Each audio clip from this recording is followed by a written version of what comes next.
21వ అధ్యాయం 9వ వచనం చదువుదాం ఒకసారి. త్వరగా కొన్ని వచనాలు చూపించిన వాక్య భాగంలోనికి వెళ్తాను. మత్తయి సువార్త 21వ అధ్యాయం 9వ వచనంలో, జన సమూహములలో ఆయనకు ముందు వెళ్ళుచుండిన వారును వెనుక వచ్చుచుండిన వారును, దావీదు కుమారునికి జయము, ప్రభు పేరిట వచ్చువాడు స్తుతింపబడును గాక, సర్వోన్నతమైన స్థలములలో జయము అని కేకలు వేయుచుండివి అని మాటలు మనం చదువుతా ఉన్నాం. ఇంకొక అధ్యాయము, ఇంకో వచనం చూపిస్తాను. మార్క్స్ వార్త 11వ అధ్యాయము 10వ వచనంలో, ప్రభు పేరిట వచ్చువాడు స్తుతింపబడును గాక, వచ్చుచున్న మన తండ్రి అయిన దావీదు రాజ్యము స్తుతింపబడును గాక, సర్వోన్నతమైన స్థలములలో జయము అని కేకలు వేయుచుండిరి. ఇంకొక అధ్యాయము చదువుదాము. లూకాసు వార్త 19వ అధ్యాయము 33, 38 వచనాలు. లూకాసు వార్త 19వ అధ్యాయము 37, 38 వచనాలు.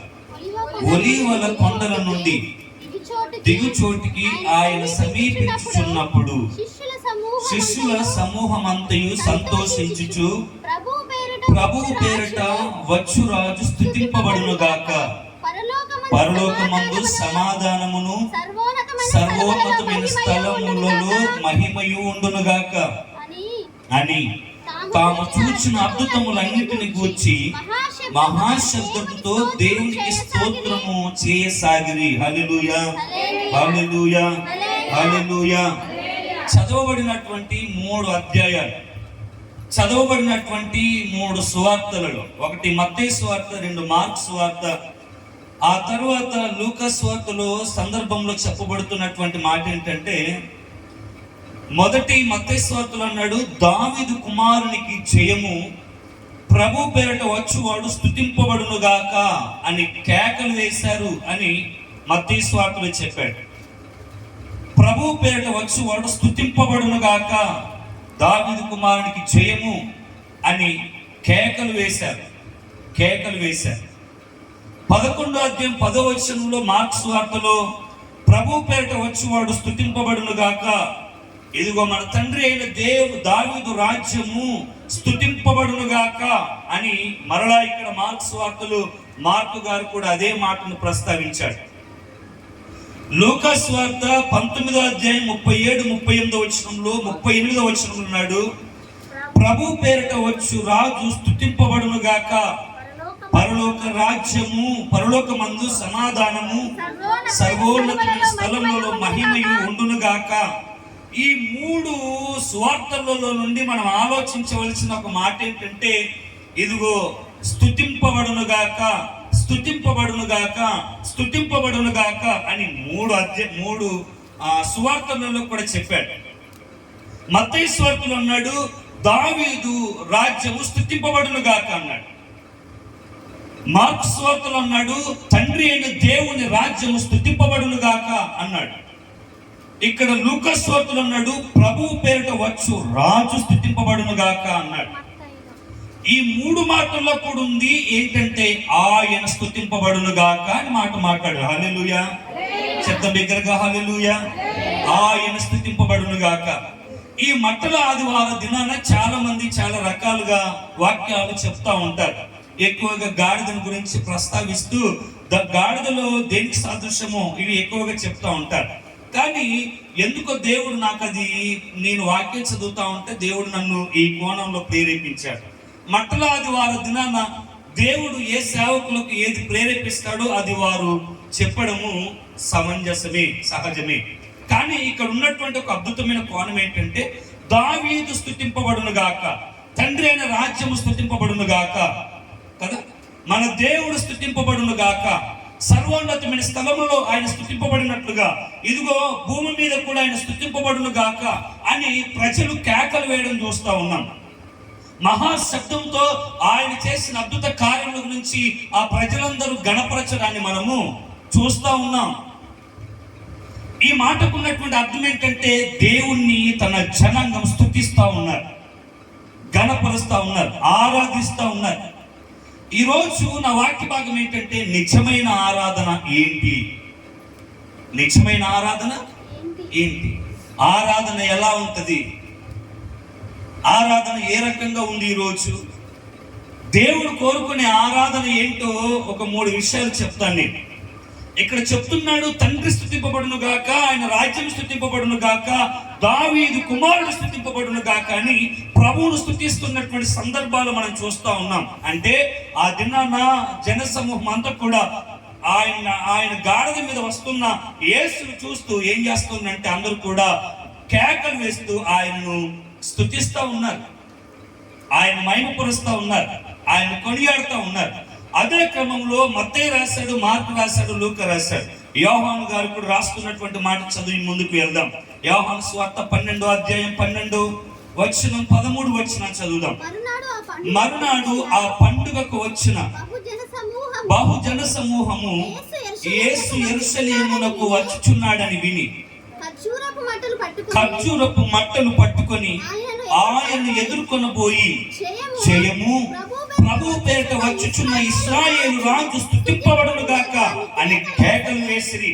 మనము ఈ 4 సువార్తలలో కూడా చూస్తే జనరల్ గా కామన్ గా మనకు కనబడుతున్నటువంటి ఒక మాట, మీరు ఇప్పటికే అది గుర్తించాలి, స్తుతింపబడును గాక అని చెప్తా ఉన్నాడు. హల్లెలూయా. ఇక్కడ చెప్పబడిన మాట ఏంటంటే ఇశ్రాయేలు రాజు స్తుతింపబడును గాక అని చెప్పాడు. ఇంతకు ముందు వాక్యాలు చదివితే దావీదు రాజు స్తుతింపబడును గాక. ఇంతకు ముందు చదివిన మాట చదివితే తండ్రి అయిన దేవుని యొక్క రాజ్యము స్తుతింపబడును గాక, ప్రభువు పేరిట వచ్చువాడు స్తుతింపబడును గాక. ఈ సువార్తలన్నీ కూడా ఇదిగో యెరూషలేములోనికి గాడిద మీద వస్తున్నటువంటి యేసును చూసి జన సమూహం అంతా కూడా ఏం చేస్తా ఉన్నారు అని అంటే ఖర్జూర మట్టలు చేత పట్టుకొని ఆయనను ఎదుర్కొనబోయి, జయము జయము ఏమంటా ఉన్నారు అందరూ? చెప్పండి నాతో మాట, జయము. ఊపిరి చెప్పినట్టు చెప్పండి, జయము జయము అని ఏం చేస్తా ఉన్నాడు? కేకలు వేస్తా ఉన్నారు. ఏమున్నాయి వాళ్ళ చేతిలో? చెప్పండి, ఏమున్నాయి వాళ్ళ చేతిలో? ఈ ఖర్జూరపు మట్టలు ఏం చేస్తా ఉన్నారు? చేతిలో పట్టుకొని, ఖర్జూరపు మట్టలు చేతిలో పట్టుకొని ఆయనకి ఎదుర్కొనబోయి ఏం చేస్తా ఉన్నారు? జయము జయము జయము జయము జయము అని ఏం చేస్తా ఉన్నారు? కేకలు వేస్తా ఉన్నారు. ఇశ్రాయేలు రాజు స్తుతింపబడును గాక అని అందరూ కూడా దారి పడుకున్న వస్త్రములు పరిచి గాడిద మీద వస్తున్నటువంటి యేసుని ఎదుర్కొని పోయి ఖర్జూర మట్టలు చేత పట్టుకొని దేవుణ్ణి చెప్పాలి. ఏం చేస్తా ఉన్నారు? జయము జయము అని చెప్పాలి, జయము జయము అని స్తుతిస్తా ఉన్నారు. ఆయన గణపరుస్తా ఉన్నారు, ఆయనను మహిమపరుస్తా ఉన్న సందర్భాన్ని మనం అక్కడ చూస్తూ ఉంటాం. హల్లెలూయా, హల్లెలూయా, హల్లెలూయా, హల్లెలూయా. ఈ 4 అధ్యాయాలు మనకు చదవబడినప్పుడు కామన్ గా మాట్లాడిన మాట ఆయన స్తుతింపబడును గాక, ఆమేన్. ఆయన కొనియాడబడును గాక, ఆయన గణపరచబడును గాక, ఆయన మహిమపరచబడును గాక. అంటే దీన్ని అంతటిని ఆలోచన చేస్తే ఆయన మాత్రమే ఆరాధనకు యోగ్యుడు, ఆయన మాత్రమే మహిమకు పాత్రుడు, ఆయన మాత్రమే స్తుతి నొందదగును గాక, ఆమేన్. ఆయనే స్తుతింపబడును గాక అని జనసమూహం అంతా కూడా కేకలు వేస్తా ఉన్నారు. ఇందులో కనబడుతుంది ఏంటంటే తండ్రి అయిన దేవుణ్ణి ఆరాధిస్తున్నారు సమూహం అంతా, ఆమేన్. ఏంటి మట్టల ద్వారం? ఆయనను ఆరాధించాలి, ఆయన స్తుతించాలి, ఆయన గణపరచాలి, ఆయన కొనియాడాలి, ఆయన మహిమపరచాలి. నువ్వు ఆరాధించకపోతే, నువ్వు స్తుతించకపోతే, నువ్వు గణపరచకపోతే, నువ్వు కొనియాడకపోతే మట్టల ద్వారము ఏమంటారు? నామకార్థంగా నువ్వు ఆచరించినట్లుంటుంది కానీ ఆధ్యాత్మిక నీ హృదయ లోతుల్లో నుండి ప్రభువును ఆరాధించినట్లుగా ఉండదు. కాబట్టి ఏం చేయాలి? మనము చెప్పాలి. ఏం చేయాలి? నోర్లు ఉన్నాయా? ఉన్నాయి. చెప్పండి, ఏం చేయాలి? ప్రభువుని స్తుతించాలి. ఇక్కడ ఉన్నంతసేపు మనం ప్రభువుని ఆరాధిస్తూనే ఉండాలి. ఇక్కడ ఉన్నంతసేపు ఆయన అత్యున్నతమైన నామాన్ని కొనియాడుతూనే ఉండాలి, మహిమపరుస్తూనే ఉండాలి. మన నోట్ల నుంచి స్తుతులే రావాలి. ఎందుకు? అదే నిజమైనటువంటి మట్టల ఆదివారం. ఆ దినాన్ని వారు ఏం చేశారు? ఆయన నామాన్ని స్తుతిస్తున్నట్టుగా మనము చూస్తా ఉన్నాం. కానీ నేటి దినాన ప్రభువుని ఎలా స్తుతిస్తున్నారు అని అంటే ఆయన చెప్తా ఉన్నాడు. మత్తయి సువార్త 15వ అధ్యాయం 7 నుంచి 9 వచన కలిపి ఉంటాయి, చదువుదాం ఒకసారి. మత్తయి సువార్త 15వ అధ్యాయం 7-9 వచన. మత్తయి సువార్త 15వ అధ్యాయం 7-9 వచన. వేషధారులారా, ఈ ప్రజలు తమ పెదవులతో నన్ను గణపరచుదు గాని వారి హృదయం నాకు దూరముగా ఉన్నది. మనుషులు కల్పించు పద్ధతులను దైవోపదేశములను బోధించుచు వారు నన్ను వ్యర్థముగా ఆరాధించుచున్నారు అని యేషయ్య మిమ్మల్ని గురించి ప్రవచించిన మాట సరియే అని వారితో చెప్పి. ఎలా ఆరాధిస్తున్నారు ప్రజలు? ఎలా స్తుతిస్తున్నారు ప్రజలు? హల్లెలూయా, హల్లెలూయా. ఎలా ఆరాధిస్తున్నారట? ఈ ప్రజలు ఇదిగో తమ పెదవులతో నన్ను గణపరచుదురు గాని వారి హృదయం నాకు దూరంగా ఉంది. హల్లెలూయా. నీ హృదయం దేవునికి దగ్గరగా ఉందా? నీ హృదయం దేవునికి దూరంగా ఉందా? ఎలా ఉంది? ఎలా ఉంది ఈరోజు మన స్థితి? ఎలా ఉంది? దేవుడు చెప్తున్న మాట ఏంటంటే ఈ ప్రజలు పెదవులతో గణపరచుదు కానీ హృదయం ఎక్కడుందంట? హృదయం ఎక్కడుంది? దేవునికి దూరంగా ఉంది. మరి గణపరిచే ప్రజలెవరు? ఆయన బిడ్డలే. గణపరిచే ప్రజలెవరు? ఆయన ఆరాధించేవారే. ఆరాధన చేసేవాళ్ళు ఎవరు? బాప్తిస్మం తీసుకున్న వారే. ఆరాధన చేసేవారు ఎవరు? అన్ని తెలిసిన వారే, వాక్యం తెలిసిన వారే. హల్లెలూయా, హల్లెలూయా. కానీ ఏమైపోతా ఉంది? ఆరాధన హృదయ లోతుల్లో నుంచి రావట్లే. స్తుతులు హృదయాంతరంగంలో నుండి రావట్లే. దేవుణ్ణి గణపరచడం హృదయంలో నుండి రావట్లే. ఏంటి? హల్లెలూయా అంటే హల్లెలూయా అనాలంతే. ఆరాధనలో దేవుని స్తుతిద్దామంటే స్తుతించాలంతే. వెనక స్తుతించేవాడు ఆగిపోతే స్తుతించేవాడి స్తుతులు కూడా ఆగిపోతాయి. అది నువ్వు అలా ఉంటే ఈ బ్యాచ్ లో నువ్వు ఉన్నట్టే. ఏంటిది? స్తోత్రం స్తోత్రం స్తోత్రం స్తోత్రం అని ఒకడు అన్నది సేపు నువ్వు కూడా స్తోత్రం స్తోత్రం అని అనేవాడు ఆగిన తర్వాత నువ్వు కూడా ఆగితే, హల్లెలూయా, అనేవాడు ఆగిన తర్వాత నువ్వు కూడా ఆగితే పరిస్థితి ఏంటి? ఎవరు మనం? ఎలా ఉంది ఆరాధన? మన ఆరాధన ఎలా ఉంది? ఈ ప్రజలు పెదవులతో నన్ను స్తుతిస్తూ ఉన్నారు కానీ హృదయం ఏమైపోయిందంట? దూరంగా. మన హృదయం దగ్గరగా ఉందా దేవునికి?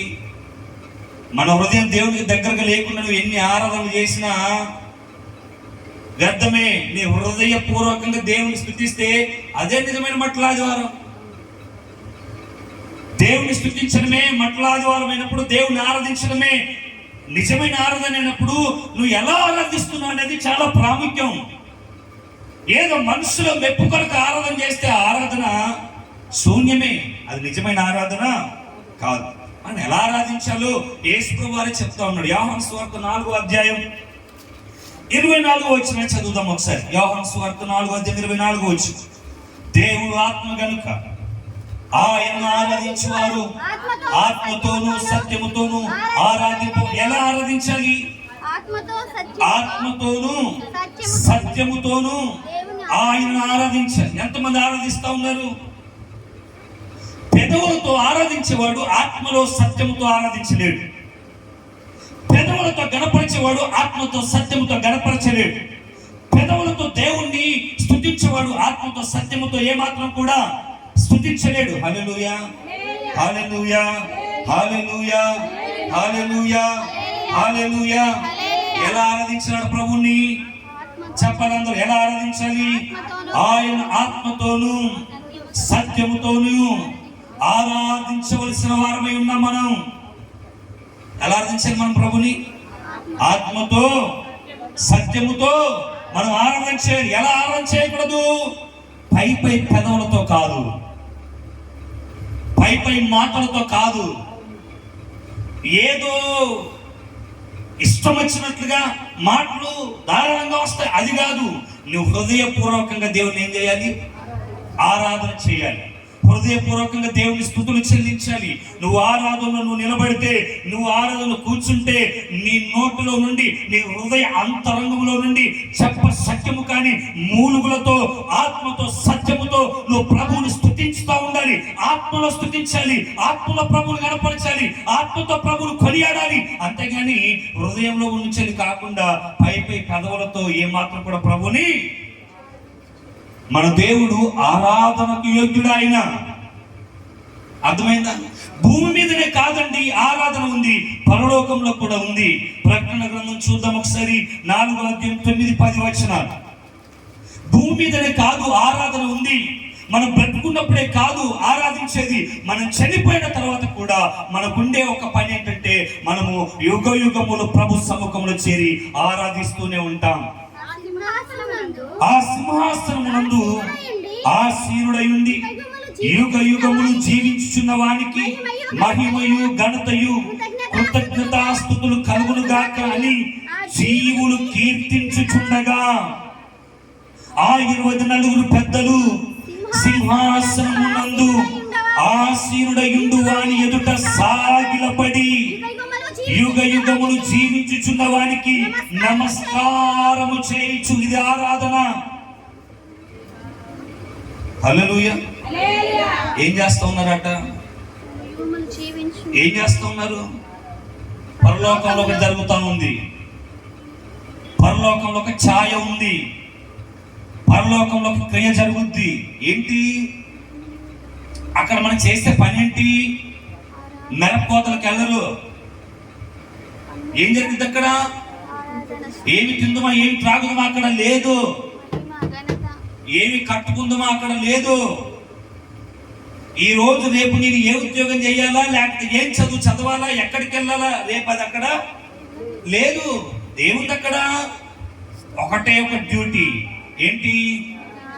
సింహాసనాసీనుడైన యేసు ఎదుట మనం అందరం నిలబడి 24 పెద్దలతో కెరూబుల శరూపుల మధ్య ఉన్నటువంటి ధవల సింహాసనాసీనుడైన యేసుతో కలిసి కోటాను కోట్ల దేవదూతల సమూహముతో నిలబడి మనం చేయవలసిన ఒకటే ఒక పని ఏంటో తెలుసా?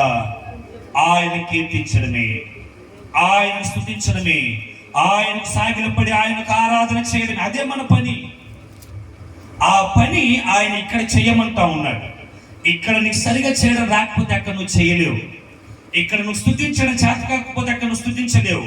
ఇక్కడ చెప్పశక్యము కానీ ఆత్మతో సత్యముతో నువ్వు అన్య భాషలతో దేవునితో మాట్లాడే అనుభవం నీకు లేకపోతే అక్కడ ప్రభువును నువ్వు ఆరాధించలేవు, స్తుతించలేవు. ఎందుకో? ఇక్కడే నీకు వంట పట్టలేదు. హల్లెలూయా, హల్లెలూయా, హల్లెలూయా, హల్లెలూయా. ఏం చేయాలి మనము? ఏం చేయాలమ్మా? ఏం చేయాలి? దేవుణ్ణి ఆత్మతో సత్యముతో మనం ఆరాధన చేసేవారముగా ఉండాలి. హల్లెలూయా, హల్లెలూయా, హల్లెలూయా. మంచిది. నిజమైన ఆరాధన ఏంటి? ఆరాధన ఎలా ఉంటుంది? ఆరాధనలో 3 భాగాలు చెప్పిన వాక్య భాగాన్ని నేను ముగించేస్తాను. ఆరాధన అంటే ఏంటి అని కనుక మనం ఆలోచన చేస్తే, మొదటి సమూయేలు గ్రంథం 1:3 చదువుదాం ఒకసారి. మొదటి సమూయేలు గ్రంథం 1:3 త్వరగా చదువుదాం. మొదటి సమూయేలు గ్రంథం 1:3. ఇతడు షీలోహునందున్న సైన్యములకు అధిపతియగు యెహోవాకు మ్రొక్కుటకును బలి అర్పించుటకును ఏటేటా తన పట్టణమును విడిచి అచ్చటికి పోవుచుండెను. ఆ కాలమున ఏలీ యొక్క 2 కుమారులకు హోఫ్నీ, ఫినెహాసులు యెహోవాకు యాజకులుగా నుండిరి. హల్లెలూయా, హల్లెలూయా. ఇక్కడ ఎవరు కనబడతా ఉన్నారంటే ఎల్కానా కనబడతా ఉన్నాడు. ఎల్కానా కనబడతా ఉన్నాడు. తన భార్య అయిన హన్నా కనబడుతుంది. వారి కుటుంబం మనం అక్కడ చూస్తూ ఉంటాం. ఇక్కడ కనబడుతున్నటువంటి మాట ఏంటంటే, ఇదిగో ఇతడు అనగా ఎల్కానా షీలోహులో నందున్న సైన్యములకు అధిపతియగు యెహోవాకు మ్రొక్కుటకును బలి అర్పించుటకును ఏటేటా తన పట్టణమును విడిచి అచ్చటికి పోవచ్చుండెను అని ఉంది. ఇక్కడ మ్రొక్కుట అనే మాట ఇంగ్లీష్ బైబిల్లో చూస్తే వర్షిప్ అని ఉంది, ఆరాధన. హల్లెలూయా, హల్లెలూయా. ఏంటట అంటే మ్రొక్కుటనే కాడ ఆరాధించుటకును బలులర్పించుటకును ఏటేటా తన పట్టణమును విడిచి అచ్చటికి పోవచ్చుండెను. ఎక్కడికి? దేవుని షిలోహులోనున్న దేవుని మందిరమునకును ఎల్కానా తన భార్య ఇద్దరు దేవుణ్ణి ఆరాధించడానికి, దేవునికి బలులు అర్పించడానికి షిలోహులో ఉన్న దేవుని మందిరమునకు వెళ్ళుచూనుండిరి. నిజమైన ఆరాధన ఏంటో తెలుసా? ప్రతి ఆదివారం దేవుని మందిరానికి రావడమే ఆరాధన. హల్లెలూయా, హల్లెలూయా. ఏంటిది? దేవుని మందిరాన్ని మానేయకుండా దేవుని మందిరంలో కనబడటమే ఆరాధన. ఏదో వచ్చినప్పుడు పోయిన ఆదివారం నేను రాలేదు కదా, ఈ ఆదివారం వచ్చిన బాగా దేవుణ్ణి అరుస్తా, గ్యాలేస్తా, గంతులు వేస్తా, ఎగురుతో తూలుతా, ఇది కాదు ఆరాధన. ఏది నిజమైన ఆరాధన? ఏది నిజమైన ఆరాధన? ప్రతి ఆదివారం ప్రభువుని కలవడమే నిజమైన ఆరాధన. ప్రతి ఆదివారం మందిరమును దర్శించడమే నిజమైన ఆరాధన. ప్రతి ఆదివారం దైవ సేవకుల సమక్షంలో చెప్పబడుతున్న వాక్యాన్ని విని ఆత్మలు ఎదగడమే నిజమైన ఆరాధన. వాక్యాన్ని ధ్యానించడమే నిజమైన ఆరాధన. సమూహంలో, ఐక్యతలో, సంఘ సహవాసంలో కలవడమే నిజమైన ఆరాధన. మందిరానికి నువ్వు రాకుండా ఇంటికాడ ఉంటే ఎలా నువ్వు ఆరాధించినట్లు? అంటే దీన్ని బట్టి యెషయా చెప్పబడిన మాట నిజమే. ఏంటి? ఈ ప్రజలు పెదవులతో నన్ను గణపరుస్తారు కానీ వారి హృదయం దేవుని మందిరానికి దూరముగా ఉంది కదా. దేవుని మీద నీకు ఇష్టం ఉంటే దేవుని మందిరం దూరంగా ఉన్నా నువ్వు ఆరాధన చేయడం నువ్వు ఆపవు. దేవుని అంటే ప్రేమ ఉంటే అది ఎంత దూరం ఉన్నా దేవుని మందిరానికి వెళ్లకుండా నీవు ఉండలేవు. ఎందుకనంటే అది ఆరాధనలో ఒక భాగం. అర్థమైందా? దేవుని మందిరానికి ఒక వ్యక్తి వెళ్ళడమే నిజమైనటువంటి ఆరాధన. అది ఎలా బ్రదర్ అని అంటే, దేవుని మందిరానికి నువ్వు వెళ్తేనే కదా ప్రభుని ఆరాధించేది. వెళ్ళకుండా ఉంటే నువ్వు ఎలా ఆరాధించగలుగుతావు? వెళ్ళకుండా ఉంటే నువ్వు దేవుని ఎలా స్తుతించగలుగుతావు? కాబట్టి మందిరానికి రావడం ఉంది చూసారా, అది నిజమైనటువంటి ఆరాధన. ఇంకొక మాట నుంచి చూపించి ముందుకెళ్తాను. అపోస్తుల కార్యములో మత్తయి సువార్త 2:2 చదువుదాం ఒకసారి. లేకపోతే అపోస్తుల కార్యం చదువుదాం ఒకసారి. అపోస్తుల కార్యం, అపోస్తుల కార్యంలో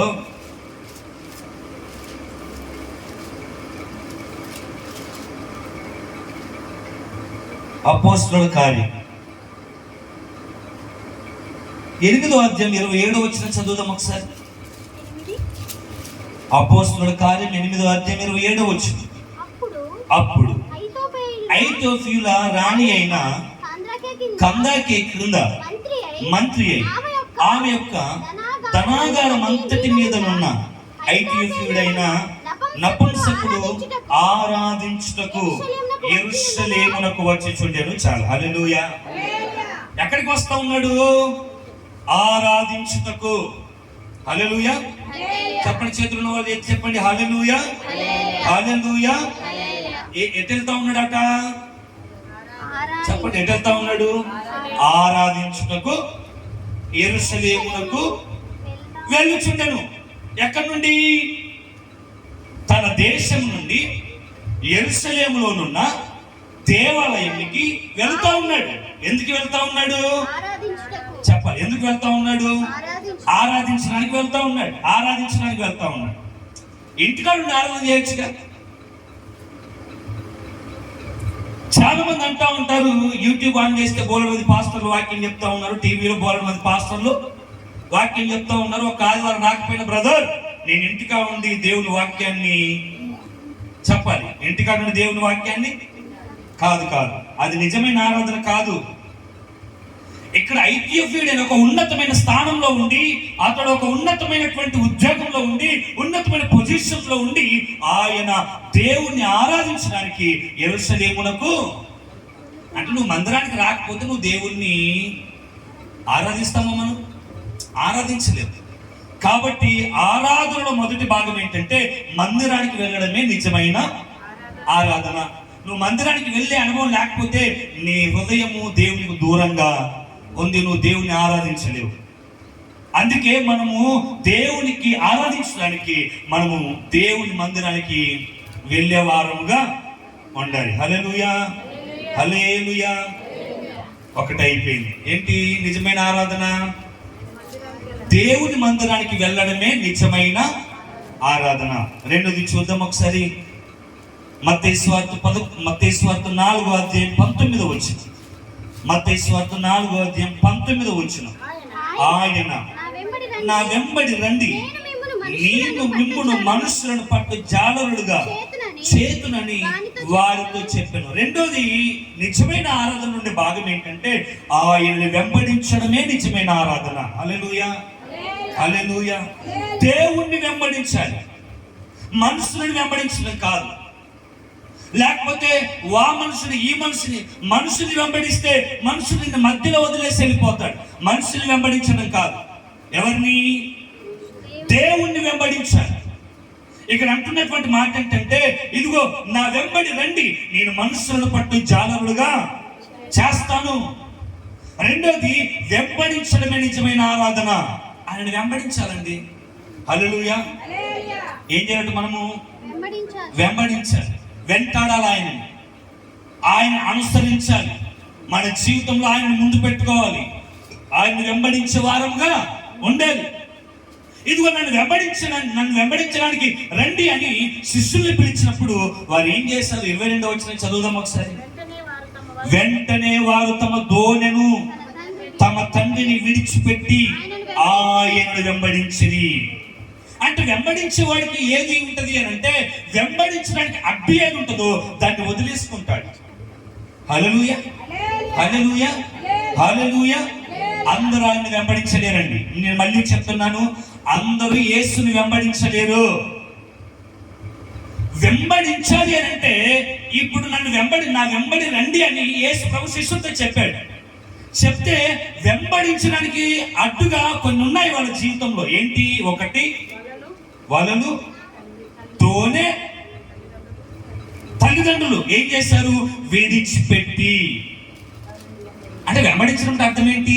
నేను యేసుని వెంబడిస్తున్నాను, నేను సేవకుని వెంబడిస్తున్నాను, మా అయ్యగారిని వెంబడిస్తున్నాను, నేను సంఘాన్ని వెంబడిస్తున్నాను. వెంబడించడం అంటే అర్థం ఏంటి? నిన్ను వెంబడించడానికి ఏది అడ్డుగా ఉంటుందో, నిన్ను వెంబడించకుండా ఆపు చేసేది ఏది ఉంటుందో అది విడిచిపెట్టడమే నిజమైనటువంటి ఆరాధన. అది విడిచిపెట్టకుండా నేను వెంబడిస్తున్నానండి, నేను దేవుడికి పనివాడిగా ఉన్నానండి, నేను దేవుడిని స్తుతిస్తున్నానండి. నీకు దేవుని మందిరానికి అడ్డుగా ఉన్నాయి చూసావా, వెంబడించకుండా ఆటంకంగా ఉన్నాయి చూసావా, అవి ఎప్పుడైతే నువ్వు విడిచిపెడతావో అప్పుడే నువ్వు నిజంగా దేవుడిని ఆరాధిస్తావు. అర్థమైంది?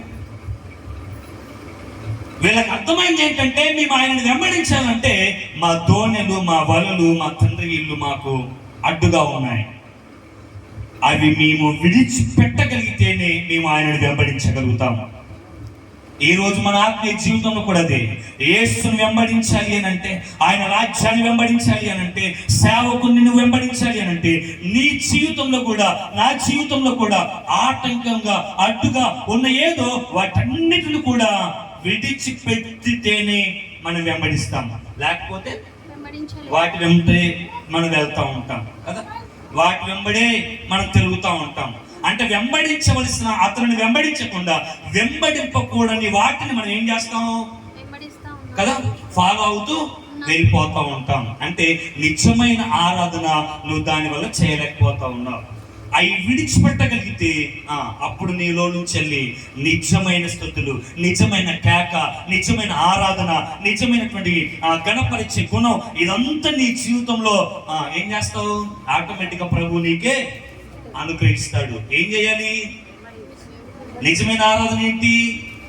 ఆయనను వెంబడించడమే నిజమైన ఆరాధన. యేసు ప్రభు వారు ఒకనొక దినాన శిష్యులతో ఇలా చెప్తా ఉన్నాడు, అయ్యా ఎవడైనా నన్ను వెంబడింపగోరాలి అని అనుకుంటే ఇదిగో తనను తాను ముందుగా ఉపేక్షించుకొని నా శిలువనెత్తుకొని అప్పుడు నన్ను వెంబడించాలి అని చెప్పాడు. అంటే ఏం చేయాలి?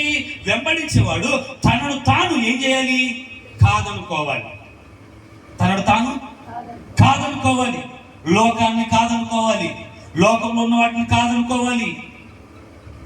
నిన్ను ప్రభువుకు దగ్గరగా దూరం చేస్తుంది ఏదో దాన్ని విడిచిపెట్టాలి. అప్పుడే అది నిజమైన ఆరాధన. విడిచిపెట్టకుండా ఈడ కూకొని ఏదో నీ హృదయంలో అన్నింటినీ కప్పేసుకొని స్తోత్రం స్తోత్రం స్తుతి స్తుతి అంటే ఆరాధన కాదు. హల్లెలూయా, హల్లెలూయా. ఏది రోజు నీ జీవితంలో అడ్డుగా ఉంది వెంబడించకుండా? అది కులం అవ్వచ్చు, బలగం అవ్వచ్చు, లేకపోతే డబ్బు అవ్వచ్చు, పేరు అవ్వచ్చు, ప్రఖ్యాతులు అవ్వచ్చు. ఇవన్నీ యేసుని వెంబడించకుండా చేస్తే అది నిజమైన ఆరాధన నువ్వు చేయలేవు. హల్లెలూయా, హల్లెలూయా. ఏం చేయాలి మనం? చెప్పాలి. ఏం చేయాలి మనం? మనం ఏం చేయలేదు. ఒక భక్తుడు చేశాడు. నేను చూపిస్తాను. 3వ దాంట్లోకి వెళ్ళిపోతాను. లూకా సువార్త 18:43 యేసు ప్రభువు ఒక అద్భుత కార్యం జరిగించాడు. మన జీవితంలో ఆయన ఎన్నో అద్భుతాలు చేస్తూ ఉన్నాడు, ఎన్నో ఆశ్చర్య కార్యాలు జరిగిస్తూ ఉన్నాడు. లూకా సువార్త 18:43 యేసు ప్రభువు ఒక వ్యక్తి జీవితంలో అద్భుతం జరిగించాడు. వెంటనే వాడు చూపు పొంది దేవుణ్ణి మహిమపరచుచు ఆయనను వెంబడించెను. ప్రజలందరూ అది చూచి దేవునికి స్తోత్రం చేసి ఆమేన్, హల్లెలూయా. దేవుణ్ణి గణపరుస్తున్నారట, దేవుణ్ణి మహిమపరుస్తున్నారట, దేవునికి స్తోత్రం చెప్తా ఉన్నారట, దేవుణ్ణి కొనియాడుతూ ఉన్నారట, దేవుణ్ణి మహిమపరుస్తూ ఉన్నారట, దేవుణ్ణి ఆరాధిస్తున్నారట. ఏది చూచి? ఏది చూచి? ఏది చూచమ్మా? చూపును పొందినవాడు ఏం చేశాడు? చూపును పొందినవాడు ఏం చేశాడు? అదేంటి? చూపు పొందాడుగా, అన్ని సంవత్సరాలు చూపు లేదు కదా. ఇప్పుడు పోయి లోకాన్ని చూడాలిగా, ఎప్పుడైనా తల్లిదండ్రులను చూడాలిగా, ఇప్పుడు పోయి బంధువుల దగ్గరికి పోవాలిగా, ఇప్పుడు అయిన వారి దగ్గరికి పోవాలిగా. అరే ఇన్ని రోజులు నాకు చూపు లేదురా, ఇప్పుడు నాకు చూపు వచ్చింది ప్రభువా యేసయ్యా. ఇన్ని రోజులు లోకాన్ని చూడలేదు, ఇన్ని రోజులు లోకాశాలు చూడలేదు, ఇన్ని రోజులు నా తల్లిదండ్రులు చూడలేదు, ఇన్ని రోజులు నా బంధువులు చూడలేదు. ప్రభువా ఇదిగో నేను వెంబడించాను, కానీ ఇప్పుడు నేను పోయి లోకంలో ఉన్న అన్నిటిని చూస్తాను. ఎందుకంటే నేను బతికేది కొద్ది సంవత్సరాలే అని అక్కడ వెళ్ళలేదు కదా. అర్థమవుతుందని చెప్పేది. అటు వెళ్ళలేదు. ఆయన ఏం చేశాడు? చూపు పొందాడు, దేవుని మహిమపరిచాడు. ప్రభువా నువ్వు నాకు చూపించావని దేవునికి ఆరాధన చేశాడు, దేవుని మహిమపరిచాడు, దేవుని స్తుతించాడు. వ్యక్తిగతంగా తనకు తాను దేవుని గణపరిచాడు. గణపరిచిన వెంటనే మేలు పొందుకొని కృతజ్ఞత లేని వాడిగా దేవుని విడిచిపెట్టి లోకానికి పోలేదు, ఆయనను వెంబడిస్తా ఉన్నాడు. హల్లెలూయా. మనకు కళ్ళు ఉండి కూడా దేవుని వెంబడించలేకపోతున్నాం. వాడు చూపు పొందిన తర్వాత ఆయన్ని వెంబడిస్తున్నాడు. ఈ రోజు మన దేవుడు మన జీవితంలో చాలా కార్యాలు చేస్తూనే ఉన్నాడు. హలో, ఇక్కడ ఉన్నారు అందరూ? దేవుడు మన జీవితంలో చాలా కార్యాలు చేస్తూనే ఉన్నాడు. ఎన్నో మేలులు చేశాడు, ఎన్నో ఉపకారాలు చేశాడు, ఎన్నో దేవుడిని జీవితంలో అద్భుత కార్యాలు చేశాడు. నువ్వు వెంబడించగలుగుతున్నావా? వెంబడిస్తున్నావా?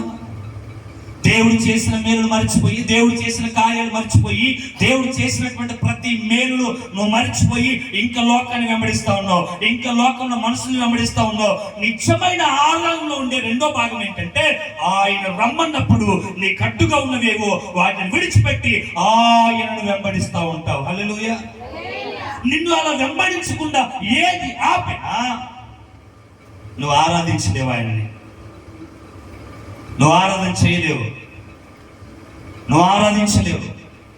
నేనెందుకు ఈ మాట చెప్తా ఉన్నానంటే, అక్కడ జనసమూహం అంతా కూడా బిగ్గరగా ఓసన్న జయం, ఓసన్న జయం, ఓసన్న జయం అని కేకలు వేస్తూ ఉంటే పరిసయ్యులు, శాస్త్రులు, సద్దుకయ్యులు వచ్చి అంటున్న మాట ఏంటో తెలుసా? ఎందుకు పిచ్చి పట్టిన లెక్క జనులంతా అరుస్తా ఉన్నారు, కేకలేస్తా ఉన్నారు అని అంటే, యేసు ప్రభువు ఒక మాట అన్నాడు, వాళ్ళు అరవడం, ఆరాధన చేయడం మానేసిన రాళ్ళు కేకలేస్తాయి. నువ్వు అనుకుంటా ఉంటావు నేను ఆరాధన చేయలేకపోతే ఎవడు ఆరాధన చేయలేడు. మనకి ఇది కొంచెం ఫీలింగ్ ఉంటుంది కదా, నేను స్తుతించకపోతే ఎవడు కూడా ప్రభుని స్తుతించలేడు. నువ్వేంటి, నువ్వు కాకపోతే ఇంకోటి పిలుచుకుంటాడు ఆయన. దానివల్ల ఆయన కొరిగేదేమీ లేదు. అర్థమైందా? దేవుడు ఏం కోరుకుంటున్నాడు అని అంటే తన బిడ్డల జీవితంలో ఇదిగో ఆయన హృదయపూర్వకంగా ఆరాధించే మనస్తత్వం ఆయన ఆశిస్తూ ఉన్నాడు. దేవుడు మనకి ఇచ్చిన రెండు ఆజ్ఞల్లో మొదటి ఆజ్ఞ ఏంటి? దేవుడు ఇచ్చిన మనకు ఆజ్ఞల్లో మొదటి ఆజ్ఞ చెప్పాలి, నిన్ను వాళ్ళని పొరుగుని ప్రేమించలేదా? ఏంటిది? నీ పూర్ణ హృదయముతో, నీ పూర్ణ ఆత్మతో, నీ పూర్ణ బలముతో, నీ పూర్ణ మనసుతో, నీ పూర్ణ శక్తితో నీ దేవుడైన యెహోవాను ఆరాధించాలి. అదే ఆరాధన. ఎంత ఆరాధించగలుగుతా ఉన్నావు? ఆరాధించకుండా ఏదేది అడ్డుగా ఉంది నీ జీవితంలో అది విడిచిపెట్టితేనే తప్ప నువ్వు ప్రభువుని ఆరాధించలేవు. అది పాపం అవ్వచ్చు, అది ఇంకేదైనా అవ్వచ్చు, విడిచిపెట్టగలగాలి. ప్రభుతో చెప్తావా ఈరోజు, ప్రభువా నేను ఆరాధించడానికి నా జీవితంలో అడ్డుగా ఉండేదో అది విడిచిపెడతాను. అలా నువ్వు విడిచిపెట్టి ప్రభువుని స్తుతిస్తే అదే నిజమైన ఆరాధన. ఆమేన్, హల్లెలూయా. రెండు అయిపోయి మూడో దాంట్లో వెళ్ళిపోదాం. మొదటిది ఏంటి? దేవుని మందిరానికి రావడమే నిజమైన ఆరాధన. రెండోది ఆయనను వెంబడించడమే నిజమైన ఆరాధన. మూడోది చూద్దాం ఒకసారి. మొదటి దినవృత్తాంతముల గ్రంథము 16వ అధ్యాయం 29వ వచనం చదువుదాం ఒకసారి. దినవృత్తాంతములు మొదటి గ్రంథం 16వ అధ్యాయం 29వ వచనం. యెహోవా నామమునకు తగిన మహిమను ఆయనకు చెల్లించుడి, నైవేద్యములు చేత పుచ్చుకొని ఆయన సన్నిధిని చేరుడి, పరిశుద్ధాలంకరములకు ఆభరణములను ధరించుకొని ఆయన ఎదుట సాగిలపడుడి. చాలు. ఇక్కడ ఉన్నటువంటి ఒక మాట ఏంటంటే యెహోవా నామమునకు తగిన మహిమ ఆయనకు చెల్లించండి అని చెప్పాడు. హల్లెలూయా, హల్లెలూయా, హల్లెలూయా. ఆఖరిది యెహోవా నామమునకు తగిన మహిమ ఆయనకు చెల్లించండి. ఆయన నామమునకు తగిన మహిమ ఆయనకు చెల్లించండి అని చెప్తూ రెండోది అంటాడు నైవేద్యములు చేత పుచ్చుకొని ఆయన సన్నిధిని చేరుడి. నైవేద్యములు అన్న మాటను ఇంగ్లీష్ బైబిల్లో చూస్తే ఆఫరింగ్ అని ఉంది. ఏంటిది? ఆఫరింగ్. నైవేద్యము అనగా కానుక కదా. నైవేద్యములు అంటే ఏంటి? దేవుని దగ్గరికి నైవేద్యాలు తీసుకొని పోతా ఉంటారుగా, పప్పు, పలహారాలు, కొబ్బరికాయ, ఇంకా పిండి వంట, అవునా, లడ్డూలు. ఎంతెందుకండి గోల? ఎవరి గురించి మనకెందుకు? What is this? నైవేద్యం. ఎందుకు? ప్రభు మేలు చేశాడు, వట్టి చేతులతో రావడం ఇష్టం లేదు. దేవుని పేరట వట్టి చేతులు రాకుండా దేవుడి వారికి ఇచ్చిన దాంట్లో దేవుని బిడ్డలకు పంచితే అది నైవేద్యం కదా. నైవేద్యం అది. ఇక్కడ అన్నాడు నైవేద్యములు చేత పుచ్చుకొని ఆయన సన్నిధికి మీరు వెళ్ళండి. నిజమైన ఆరాధన ఏంటో తెలుసా? ఇదిగో నీ జీవితంలో శ్రేష్టమైన దాన్ని దేవునికి ఇవ్వడమే నిజమైన ఆరాధన. హల్లెలూయా. ఏది నీ జీవితంలో శ్రేష్టమైనది? నీ జీవితంలో శ్రేష్టమైనది ఏది? హలో, ఆడికి వస్తే ఇప్పుడు నేను నైవేద్యం చేత పుచ్చుకొని అని అంటే నీ జీవితంలో ఉన్నతమైన దాన్ని ప్రభువుకి ఇవ్వడమే నిజమైన ఆరాధన. అదే నిజమైన నైవేద్యం. నీ జీవితంలో ఉన్నతమైనది ఏది? ఏది నీ జీవితంలో, నీ కుటుంబంలో ఉన్నతమైనది ఏముంది? హలో, నేను ఒక భక్తుల్ని చూపిస్తాను, ఇద్దరు చూపిస్తా. వారి జీవితంలో ఉన్నతమైన వాటిని ప్రభు ఇచ్చాడు. వాస్తవానికి మొదటి సమయాల గ్రంథం 1వ అధ్యాయం 19వ వచనం చదువుదాం ఒకసారి తొందరగా. మొదటి సమయాల గ్రంథం 1:19 దొరికిందా? తరువాత వారు ఉదయమందు వేగిరమే లేచి యెహోవాకు మ్రొక్కి తిరిగి రామాలోని తమ ఇంటికి వచ్చిరి. అంతటా ఎల్కానా తన భార్య హన్నాను కూడాను యెహోవా ఆమెను జ్ఞాపకం చేసుకున్నాను. ఏం బ్రతుకుంటారు ఈ బిడ్డలు? ఎల్కానా మరియు తన భార్య అయిన హన్నా దేన్ని మొక్కుకున్నారు దేవుని సన్నిధిలో? షిలోహులో ఉన్న దేవుని మందిరంలోనికి వెళ్ళి ఏం మొక్కుబడి చేసుకుని ఉంటారు వీళ్ళు? ఏమని ఆరాధన చేశారు ప్రభు దగ్గర? ఏమని నిబంధన చేసుకున్నారు ప్రభు దగ్గర? ఏమని ఒక తీర్మానం చేసుకున్నారు? ఏమని వాగ్దానం చేశారు ప్రభు సమ్ముఖంలో? ఏ ప్రొక్కారు తెలుసా వాళ్ళు? ఏ ప్రొక్కారు? అయ్యా, నేను సంతానం లేని దానిగా ఉన్నాను, నేను గొడ్రాలుగా ఉన్నాను, ఇదిగో నువ్వు నాకు గర్భఫలం ఇస్తే నాకు ఇచ్చిన జ్యేష్ఠ కుమారుణ్ణి నీ సన్నిధికి ఇస్తా. అది మొక్కుబడి. అది ఉన్నతమైనది, ఉత్తమమైనదండి వారి జీవితంలో. అది ఆరాధన, అదే ఆరాధన. అప్పటి వరకు పిల్లలు లేని వారి జీవితంలో పిల్లలు పుట్టగానే ప్రభుకి ఇస్తానని మొక్కుకున్నారు, చూసారా? అది ఆరాధన. ఇప్పుడు పిల్లలు లేని వారి జీవితంలో ఉత్తమమైనది ఏంటి? పిల్లలే. అటువంటి పిల్లలు తీసుకుని ఏం చేసింది? దేవునికి ఇచ్చేసింది, మొక్కుబడి చెల్లించింది. హన్న దేవునికి తీసుకొని వచ్చిన నైవేద్యం ఏంటో తెలుసా? తన కుమారుడి నైవేద్యం. హల్లెలూయా. తన కుమారుడిని నైవేద్యంగా యాజకునికి ఇచ్చేసిందండి, దేవునికి ఇచ్చేసింది. ఇవ్వగలుగుతా నీ పిల్లల్ని దేవునికి? ఇస్తావా? నీ పిల్లల్ని దేవునికి ఇవ్వగలుగుతావా? నా మాటలు పడతా ఉన్నా. నీ పిల్లల్ని దేవునికి ఇవ్వగలుగుతావా ఒక నైవేద్యంగా? ప్రభువా, నా పిల్లల్ని నీ పరిచర్యకి ఇస్తానయ్యా అని అడగలుగుతావా? ఎందుకంటే నువ్వు అనలేవు.